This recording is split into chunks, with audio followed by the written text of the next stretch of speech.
Hello and welcome to In Our Community. My name is Liz Holtz and I will be your host for today's show. And I'd like to introduce our guest for today, Sal Dasani, who is the author of A Simple Life. Yep. Welcome, Sal. Thank you, Liz. I'm happy to be here. Yes, and you've been on this show before. Yes. And I'm very excited about our topic today. Okay. Because I've seen when you were here before talk about your book, A Simple Life. Right. And today we're going to be talking about a subject that everyone likes to talk about, and that's happiness. Right. Yes.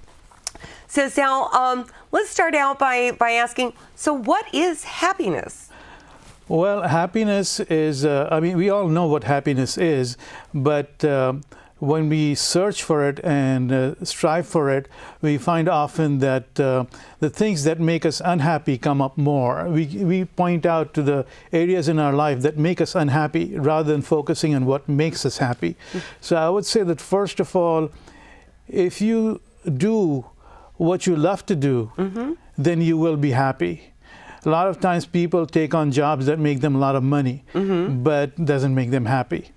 And we have just one life to live here. Yes. So if we go after things that don't make us happy but make us money, we won't be happy. Right. So some people's priorities are making money, and some people's priorities are making ourselves happy.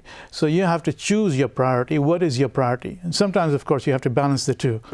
So a little bit of happiness and a lot of money. Well, and different people would probably define, if you were to line up 100 people and ask them what was happiness, Right. you would probably get 100 different answers. Yes. Because people,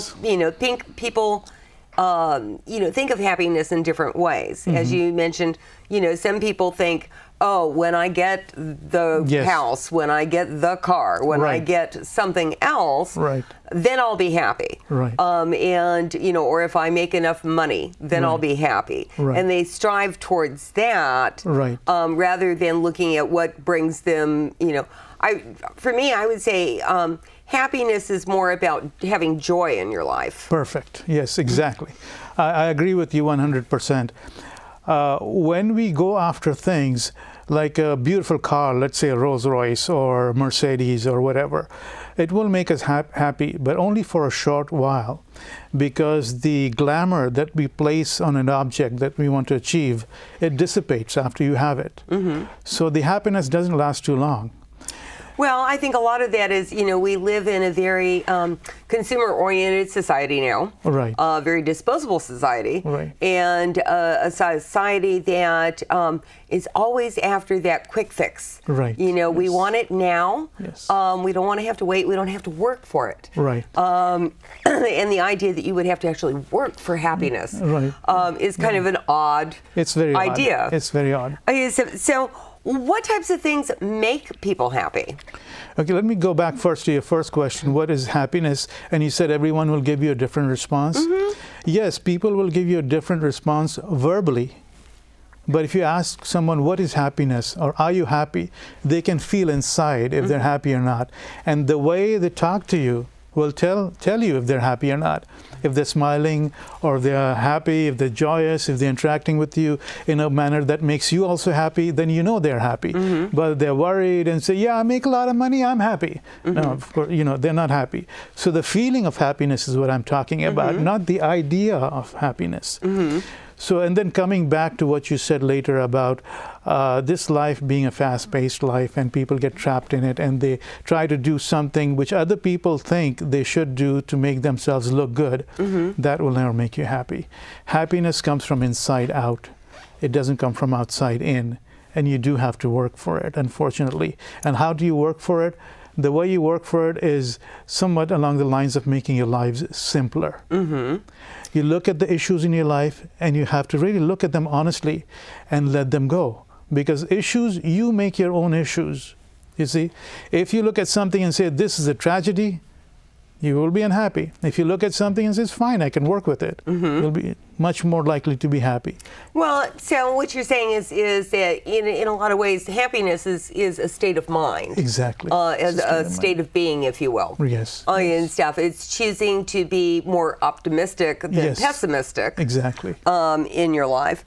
especially in dealing with the challenges that we come across in everyday life. Right, right. You know, you can, again, as you said, look at something and say, oh my God, this is horrific. It's the most worst, terrible thing that could happen in the world. Right. And, you know, I just want to crawl under a rock. Right. Or you can say, well, wow, this is an interesting challenge. Yes. And what can I do to work through this? Right. And, you know, like anything else, you know, some challenges can be surmounting. Yes. You know, and, you know, sometimes it would help to, you know, step back maybe a little bit and say, hey, look, maybe I can't deal with the whole mountain right now, Right. but I can take a little chunk out. Yes, yes, very, very good. If we start out working with things in our lives a bit at a time, a small piece at a time, then we can chip away at it. And ultimately, that whole crumble of a problem falls away. You know, this whole pile of problem falls away. It's like I was watching a program on PBS some years back, and they had a drop, a grain of sand falling, and it built up into a pile like this. And then one grain fell, and just this one grain disarranged the whole pile so that it went from like this to like flat. So the work that we do initially may not seem to you to be very important at producing a lot of results, but slowly and surely as you work at it, you come to a point where just one tiny effort makes the whole pile go away. It's something that, you know, many of us have heard about in the last few years called the tipping point. Yes, yes. I mean, yes. you know, you get to a point where you've got to fall one way or another, Right. you know, or the point of collapse, you know, for some. Right. You know, quite often we hear with people that have drug and alcohol or other substance abuse issues Right. and stuff that they, you know, they get to the bottom Yes. and stuff. You know, they hit the wall. Right. And stuff, and that would be, you know, in other terms, a tipping point. Right. It gets to a point where they have to make a decision. Yeah. And quite often I find a lot of people, rather than make decisions proactively, Yes. tend to avoid making decisions, Yes. and then get caught up in that kind of flow of life. Right. And then, you know, since, you know, they don't feel that they're controlling things, Right. and instead they feel that everything's out of control. And Right. when you feel in that way, you know, it typically brings on things like worry, stress, concern. It makes it difficult for people to feel happy, right? Very, very true. Very true. So what other kinds of things prevent people from feeling happy? And what are some of the common things that, you know, people focus on that kind of takes them away from, you know, being, you know, in a happy space? Well, there's just one major thing, is that every experience of life, if you look at it with worry, it'll make you unhappy. If you look at it with acceptance, it'll make you happy, or at least at peace. So it's not many different things. On the surface, it may seem like many different things, like relationship problems, money problems, job problems, your kid problems, depression problems, which practically everyone has, and you know, headaches, whatever. And all of that is due to the fact that you're not accepting your life as it is. And if you accept your life as it is, the inner resources open up and allow you to make changes. And sometimes you don't even have to do anything. The changes just happen by themselves because you accepted your life. So kind of in the golden words of the serenity period. Okay. Instead of to, you know the things that you can change, Yes. know the things that you can't, Right. and have the wisdom to know the difference between the two. Yes, yes. Stuff. So one of the things is, so what types of things make people sad? I mean, we talked about, you know, it's a, you know, part of it is a viewpoint, Yes. and it's a focus. Right. But is it solely just having a particular perspective where they're almost looking for what's wrong with things, or, you know, certainly sometimes, you know, there are things where people get caught up in a series of situations Right. that kind of compound and spin out of control. Right. And that can cause, you know, great stress. And with great stress, you know, a lot of the times comes sadness or Right. a loss or things like that. Well, most people if you gave them a choice whether they want to be right or whether they want to be happy, they would choose they want to be right. I'm sorry to say that. Maybe they will not say it, but they behave like that. They want to be proved right, so they want the belief systems to be proved right. And that is what causes problems.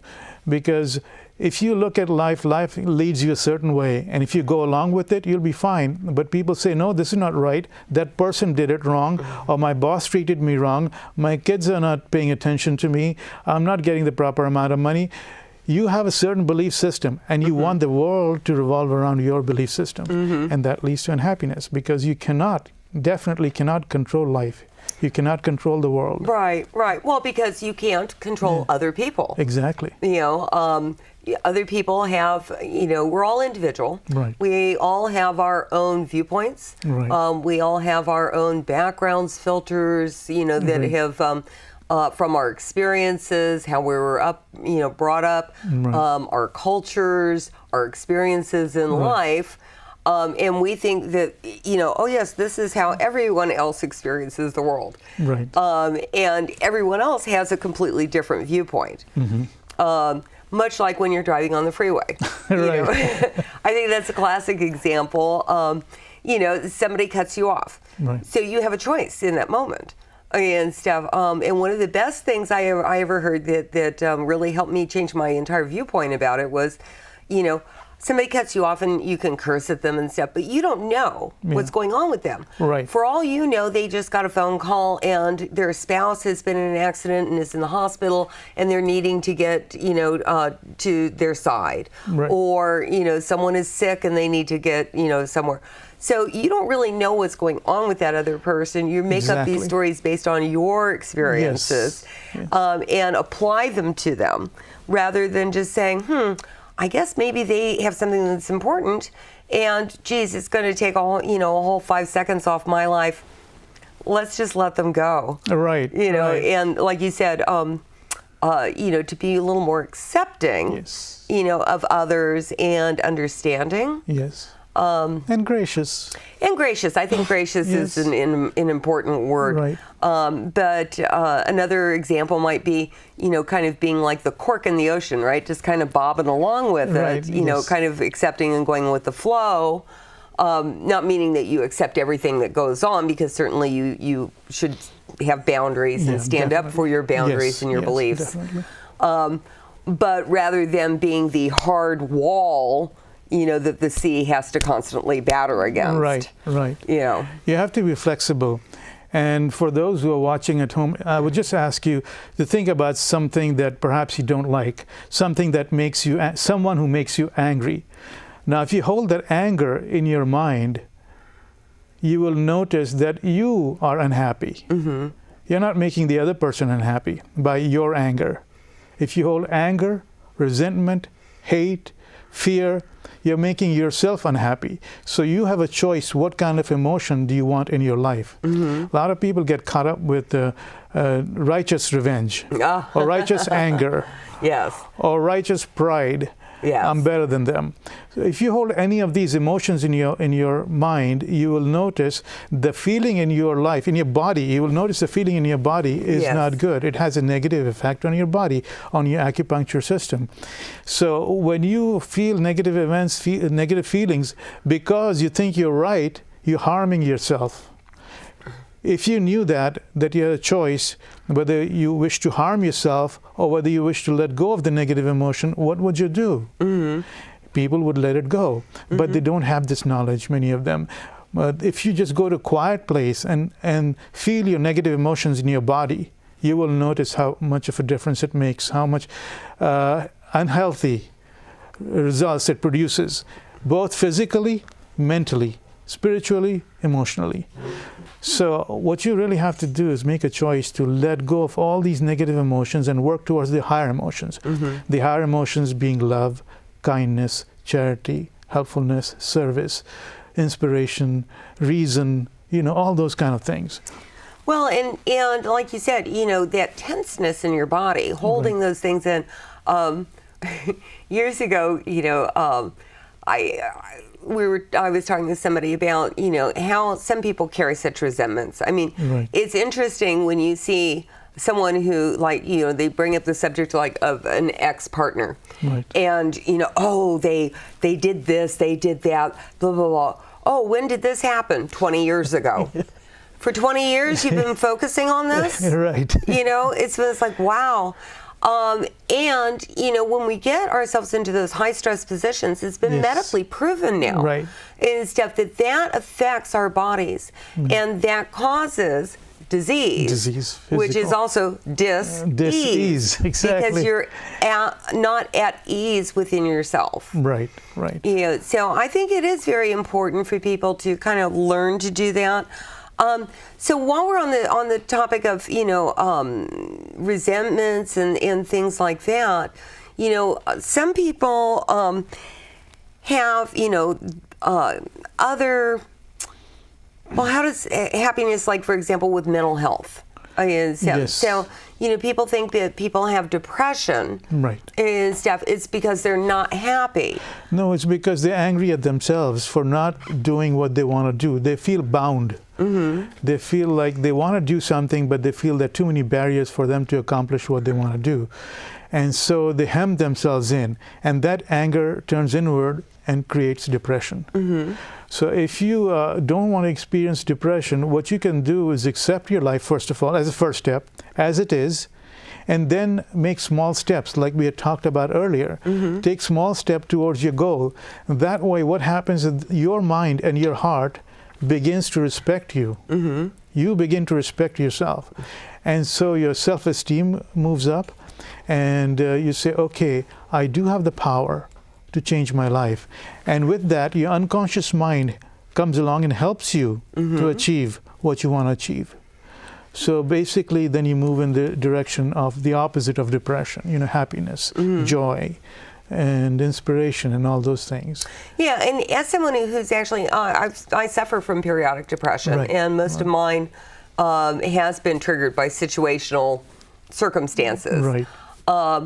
And I found that even for myself, first time I ever had a very significant depression. Right. I found myself at a point where I was just staying in bed. Right. You know, back in the days, I had my pager on. I'd fall asleep with my you know, hand on the pager in case a client called, because Right. I didn't want my clients to suffer. But you know, just couldn't find the strength to like get up and function, and you know, the economy was tanking, and, Right. and you know, other issues. And I finally got to a point where I went, you know what? Somebody told me, well, act as if. Perfect. So I did that. I said, okay, I'm going to get up and I'm going to figure out something, you know, that I can go and talk to my clients about. You know, I mean, the whole economy's in the tank, but that's fine. We'll find something. So I would get up and I would go out to my clients and I would just act as if everything was great. Hi, I'm here. I have this new thing I want to talk to you Yeah, about. right. I just knew, you know, didn't matter that nobody had anything going on or Right, anything else.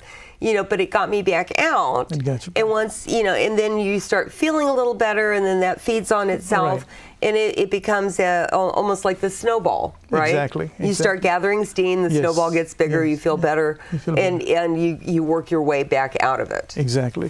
You know, they say that about 1 in 3 people in the U.S. and probably more outside the U.S. are chronically depressed. And most of us, like maybe 90% of us, have experienced depression in some way or the other. And when we experience severe depression, it has to do, I think, with setting ourselves up, wanting some goals which are difficult. So it only happens, I think, to people who really severely challenge themselves. If you just go along and you say, okay, I'm not going to try to make myself happy or change my life or make myself a better person, you probably won't experience depression. But if you have higher goals, both external and internal, then the chances for unhappiness and depression are greater. Now, this unhappiness can be changed by looking at yourself honestly. If you find that you get angry in certain situations, then at the end of the day, you go home and say, okay, what made me angry?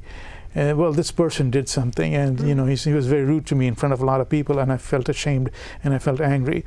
So then you look at that situation and you say, okay, that's fine. He did not make me angry. I chose to be angry. And he said certain things which I chose to be ashamed about. So you can look at the things that touched you and say, okay, it's not a big deal. Let's say, for example, you earn, maybe you're on the bottom fourth quintile of your office support staff, and he said, oh, this guy, he doesn't make any money, we don't have to listen to him. That made you feel ashamed, for example. You can say, okay, no, that's his opinion. I'm happy with where I am. I don't have to feel ashamed. So we can change that. We can change our life by accepting it. And if you feel you're worth more, then you can start working on your resume and go look for another job while you're working there. So you don't have to really be hemmed in. Your life is your choice. Well, and the other thing there too, I think, is that's important is that, understand that, sometimes when we get upset or something, oh God, that really upset me, and stuff, when you take the time to reflect. And so sometimes you may find, why did that, it's something silly. Why did that make me so upset? And then, if you think about it and kind of mull it around long enough, sometimes you'll find that, oh, that reminds me of an incident that happened when I was 6 years old in elementary school, or, things like that. Yes. So, understand that, when things trigger us, it's not necessarily the event that's going on right in front of us, but it sometimes can be a connection to something from our past that's getting kind of stirred up again. And then the other thing is sometimes it just has absolutely nothing to do with us at all. Yeah, they're having a bad day. Yeah, other people, have their way of expressing themselves. And, we've always heard, some people have anger issues. Well, yeah, some people may have anger issues. They may have entitlement issues. That's a big one. That's a big one. Other things like that. And, I think for, at least for myself, I find I got to a point where I realized I can choose whether I let that bother me, because I know it has nothing to do with me. It has everything to do with them. Yes. Entitlement, I'm glad you brought that up, because that is a major problem for our society. We feel we are entitled. For example, this lady was telling me that my father is so rich, and he did not. I went to him for some money, and he wouldn't give me money. And the problem with that is she felt that she was entitled to get money from her father, just because he was rich. Now, that's a sense of entitlement. She's a grown-up woman. You don't have to feel that your parents have to support you even when you're past 30. So, this is a sense of entitlement. The other sense of entitlement comes along when you think your government owes you something. Or you feel your partner owes you something, or the people should treat you nice. You're entitled to be respected or treated nice.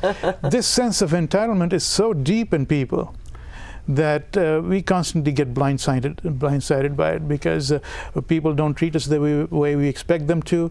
And we think, oh, I was brought up right. These people are brought up wrong, and they're mistreating me. Well, and I think that's an area where boundaries come in, and standing up for your boundaries, and letting people know what is acceptable to you or not. Because, for example, if you have a friend that every time you schedule a time to go to lunch with them cancels at the last moment, right? You might consider just saying, okay, they've done this to me 3 times in a row. I'm going to set a boundary, and I'm no longer going to agree to come to lunch with them. If they want to see me, they can come to my house. Perfect. Yes. You do have to set boundaries with people, and sometimes you have to let certain people go from your life. If they constantly continue to create disruptions in your life, you do have to let them go. Yeah. So, we're getting kind of close to the end, but I want to find out, one of the things that we talked about was, as you sow, so shall you reap. Yes. Right? Yes. So what does that mean to you in terms of happiness? Well, this idea of karma in the East or in the West, as you sow, so shall you reap, is prevalent in all religious cultures and all world cultures. That whatever you do comes back at you. So if you want to be happy, treat people right, and be kind and charitable and helpful. Be service oriented. Like volunteer stuff. And so you do things that contribute to other people's lives. That is putting out. And then in return, what happens that you receive it. It's not like a one-to-one equation. If you do something kind out of the expectation of receiving something, that's not really kindness. It's like a calculated move. Yes. So you have to really be genuinely kind and friendly and hospitable and loving. When you behave that way, when you let go of the negative emotions and behave in a positive manner in your life, it comes back at you, and it builds up, snowballs. Yeah, and I agree. There is a big difference between doing something because you're wanting to do it, yes, and not having any expectations. Perfect. At all of Yes. any return. Yeah. Because if you put conditions on it, Right. even if it's only your own conditions in your yes. own mind, Yes, yes. instead you're setting the other person up Yes. for failure. Exactly. So Sal, what are some just parting comments you can give us with regards to, how people can seek, happy. Yeah. Seek getting to a space where they can truly feel happy? Okay. I would say that try and find what is your purpose in life. And whatever that purpose is, work towards it. And in working towards it, be honest with yourself. Look at your defects and realize that they are just temporary things. And so whatever defect you think you have, instead of fighting with it, just let it go. Give it up. And then work on building up positive reservoirs of energy in your life, like kindness, helpfulness, charity, things like I talked about before. And love is a very important emotion, an energy. Actually, it's an energy. Feeling kindly towards fellow human beings. Hold that in your heart, and that will dissolve all the negatives. It may take some time, but it will do it. Yes, absolutely. And we want everyone in our audience to be happy. Yes. So, Sal, also, if our readers want to check out your book, A Simple Life, where Yes. would they find that? It's on Amazon, and you can search. There are quite a few books called A Simple Life, so you'd have to type in A Simple Life along with my name, Sal Dasani, and it'll come up. And I hope you read it and enjoy it. I think you'll find it useful. Well, great. And Sal, it's always a pleasure to have you here on this show. So thank you again for coming. Thank you, I Liz. hope we have more conversations with you. And for our viewers, thank you for tuning in to In Our Community. And thank you to our crew for assisting in this evening's show.